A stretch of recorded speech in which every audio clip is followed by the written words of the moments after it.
içlerine kolaylıkla yapıştırıyorum.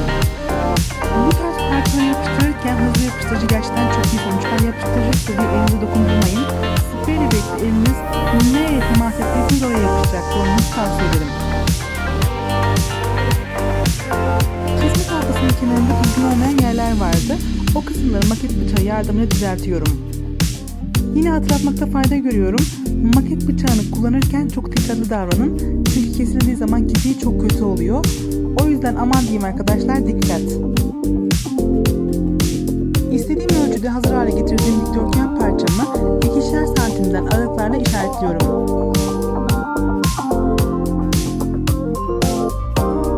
Eşit mesafede işaretleme işlemini tüm çevreye yapıyorum.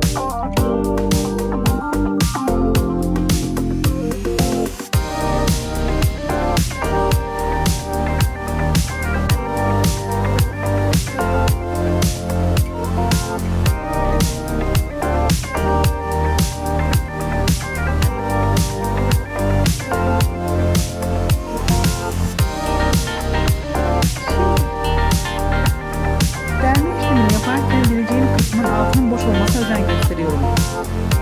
Bir de dikkat etmemiz gereken bir nokta daha var. Deldiğimiz kısımların 90 derecelik açıda olması gerekiyor. Yani dik olması gerekiyor.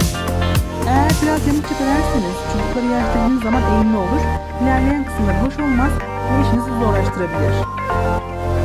Dilerseniz altına destek koyup dilerseniz masanın kenarında kolaylıkla delebilirsiniz.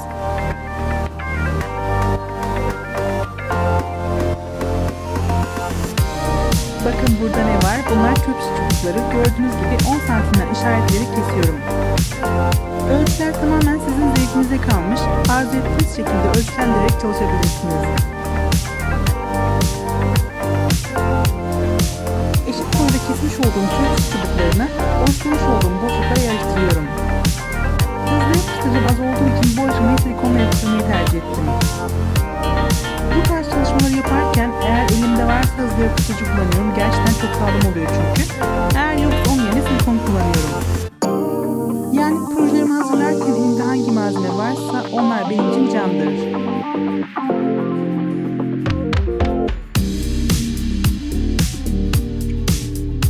Silikonla kolay bir şekilde yapıştırmak için çubuğu birazcık döndürüyorum. O şekilde silikon içine güzelce yerleşiyor. Biliyorsunuz benim için silikon gizli kahramandır, yani gözükmemesi gerekir. Taşan silikonları gördüğünüz gibi maket bıçağının yardımıyla temizliyorum.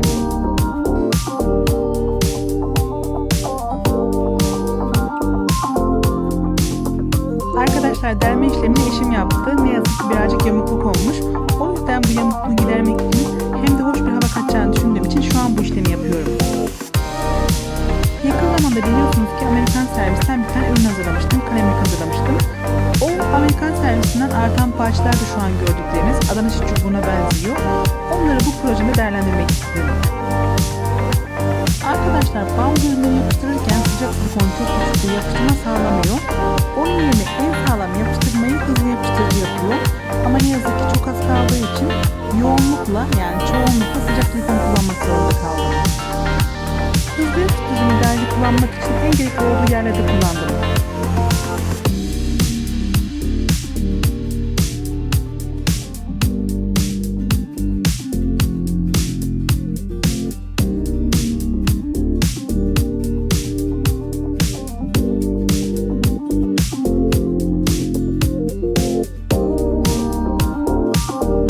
Yapmaktaki amacım çöp çubukların ucunu daha düzgün hale getirmek. Ama bence ürünüme çok yakıştı. Bakalım sizler de beğenecek misiniz? Gördüğünüz gibi çöp çubuklarını 2 tane çubuğun arasına yapıştırıyorum. Ben bu ürünü sürekli el altında kullanmayacağım için silikonla yapıştırmak benim için yeterli geldi. Ama siz sürekli elinizin altında olacak bir ürün olarak hazırlayacaksanız mutlaka hızlı yapıştırıcı kullanmanızı tavsiye ederim. Aslında bu ürünü planlarken doğal rafyayla yapmaya karar vermiştim. Ama tam olarak istediğim gibi olmadığı için onun yerine başka bir kullandım. Siz de arzu ettiğiniz şekilde bir kullanabilirsiniz ama birazcık kalınca olması gerekiyor. Benim elimde maklum ipine benzer süs ipi vardı, onu kullandım. Siz dediğim gibi herhangi bir ipi kullanabilirsiniz. İnce hat da olur, çamaşır ipi de olur. Ama ince bir ip olursa çok fazla kendini göstermez. O yüzden birazcık kalınca olursa veya ipi kalınlaştırırsanız gayet iyi olur. İpimi çöp çubuk uçlarını birine yapıştırarak sabitledim. Gördüğünüz gibi çöp çubuklarından dolaya dolaya götürüyorum. Lütfen ipi dolarken nasıl yaptığıma dikkat edin. İlk sırada gördüğünüz gibi ipin ucunu yukarıya doğru doluyorum. Yani dış taraftan içi doğru ama ipin ucu yukarı taraftan gelecek.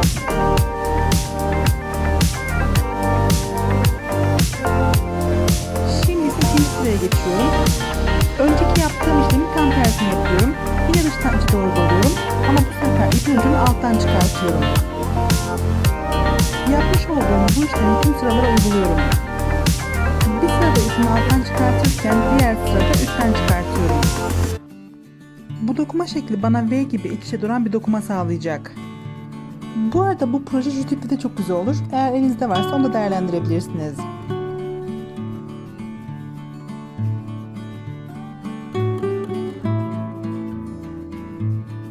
Bu projeyi hazırlarken ipimin çok uzun olmaması gerekiyor. Zaten benim ipim parça parçaydı.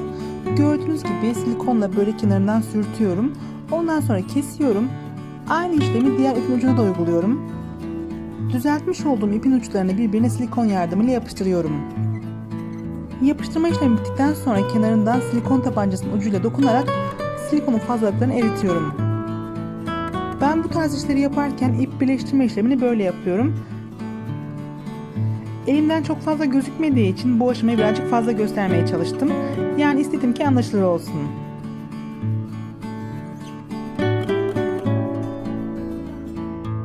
İpin başlangıç yerine geldiği zaman mutlaka ipin yönünü değiştiriyorum. Eğer ipim yukarıya doğru çıkıyorsa onu alta doğru çeviriyorum.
Dokuma işlemimiz bitti. İpin fazlalığını gördüğünüz gibi iç tarafa dikkatli bir şekilde yapıştırıyorum.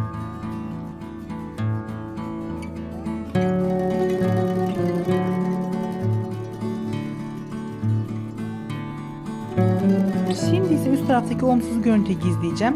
Onun için çubuğumu inceltiyorum. Oraya silikon yardımıyla yapıştırıyorum. Arkadaşlar biliyorsunuz dediğim gibi bambu ürünleri silikonla yapıştırmak birazcık zor. Çok güçlü olmuyor. Bu aşamayı elinizde varsa hızlı yapıştırıcıyla kolaylıkla yapıştırabilir, ürününüzü daha sağlam hale getirebilirsiniz.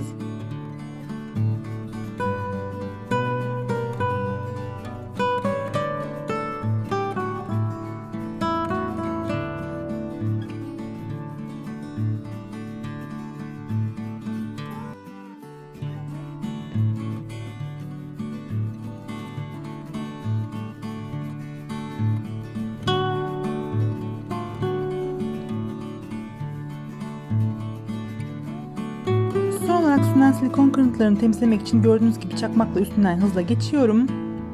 Ardından ürünümüz hazır hale geliyor.